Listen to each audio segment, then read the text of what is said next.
Bhagavad Gita, Cliff Notes to Enlightenment.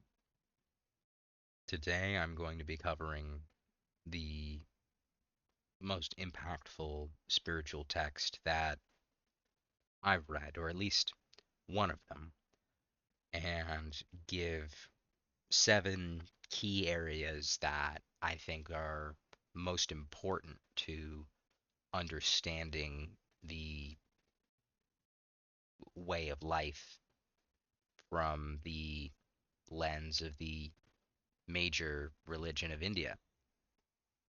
First and foremost, recognize God before you. Chapter 7, verse 8, recognize the divine in experience. To recognize God in the world before you, that knowing of non-dual experience, that there is no separation from divinity. And we must begin with what is already present. So, knowing that there is no separation, that we may think that there is fulfillment outside the present moment. Thich Nhat Hanh, one of my favorite philosophers of all time, said that there are 2 ways of doing the dishes.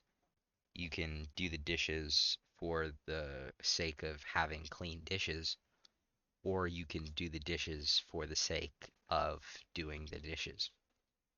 And when we believe that there is fulfillment outside of the present moment, that we treat chores as though they are a chore to do, that we would enjoy ourselves more if we were not doing whatever it is that we're doing, and we would rather be doing something else that we believe is in further contribution to the vision of our ideal circumstances, rather than treating every step of the way as valuable and in contribution to our ideal circumstances. To see God in all, chapter 6, verse 30, see the divine everywhere, knowing that God is present in all things. God is present in all experience. God is present in all beings, and nothing exists outside of the infinite divine unfolding. When we are living in our God given purpose and we take the steps moving forward, knowing that as we take one step towards God, God takes another step towards us and is willing to meet us halfway with the experiences and the ideal harmonious relationships that people show up saying and thinking the same things that we are thinking in the mirror principle, that we don't get what we want out of life, we get that which we are out of life. And prior to conditioning that we are not that, that infinite love, happiness, peace, bliss, joy, prosperity, and fulfillment of all, that there is no separation from that, that everything is in divine alignment with all the opportunities and the beliefs that are resonant with our true nature of being as we are. And within that, then we can release the illusion of the personal doer, that we have been collectively across eons and eons of time with all life and time and space, that it is so far beyond our comprehension how so much of these processes came to be as they are now. And we can release the responsibility of having to identify as the separate personal individual doer that has to overcome the way of the world.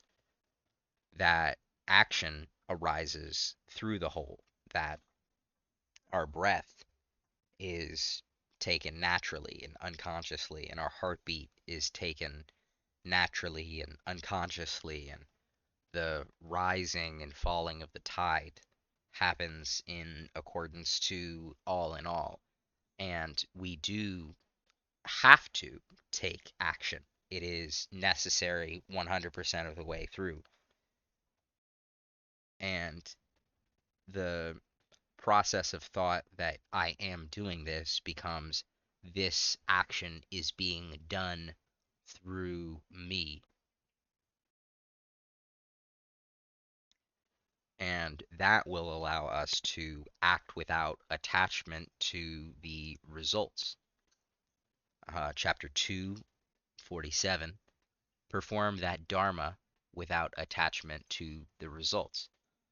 Your dharma is the, let's say, the life that you are born into, with the path and the purpose that is specifically aligned and identified to that separate personal doer that we've released identification and attachment to embody our dharma. Chapter 335, and reiterated again in chapter 18 verse 47, discover and embody your own dharma. We can allow that natural function to arise within ourselves, that process of being done through ourselves and fulfilling the role that is expressed through ourselves. And the Dharma is participation, not egoic self definition. So you can do nothing in order to achieve your Dharma. And it isn't something that is a force based nothing, that by allowing the circumstances to arise as they will, not to make a conscious effort to sit back and be passive and identify with a force based inaction, but to go with the flow rather than cling on to the side of the river. And we can act fully, and we can release the attachment to the outcomes of which we pursue. And the result is never fully yours to control. So you can give your best without trying to possess the fruits of your labor. For example, if you wish to go to school to become a doctor, you being a doctor or not being a doctor, eventually there's going to be a person who needs the help of a doctor, and that person is beyond yourself, that must be given aid to. Or in business, you building a business and being desperate and putting so much importance on retaining the clients and getting the clients and working extremely hard, providing too much importance, you're going to throw yourself out of rhythm, as opposed to putting yourself in a position to allow and receive the outcomes. And so we can surrender all things. Chapter 18, verse 66. Surrender even your attachment to Dharma and spiritual correctness. You can release your identity. You can release your sense of duty to do the right thing. Surrender your understanding of how these things are going to go. And surrender even the idea of being surrendered. And entrust that the entirety of the process is God. And what I find to be the most important realization is realize that only God is acting. Chapter 9, verse 16 through 19, realize the divine as the actor, the action, the offering, the process, and the result. God is the actor, God is the action, God is the offering, God is the receiver, God is the witness, God is the entire unfolding process of all in all, and there is only God appearing as all of it. And the ultimate recognition of the Bhagavad Gita is there is no separate person attempting to reach God. God is recognizing God through the entire process.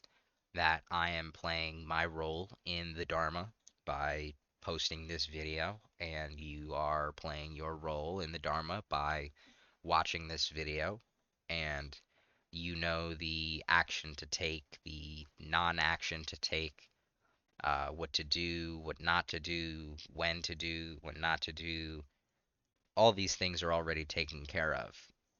Any disagreement that you could possibly post, any agreement that you could possibly post, it's all playing its role in the rising and the falling of tides. So the ebbs and flows of reality and the rhythms of life as different instruments with different purpose that all align and weave together in the grand harmony of all in all. So let me know what your thoughts are. Thank you for watching today's video.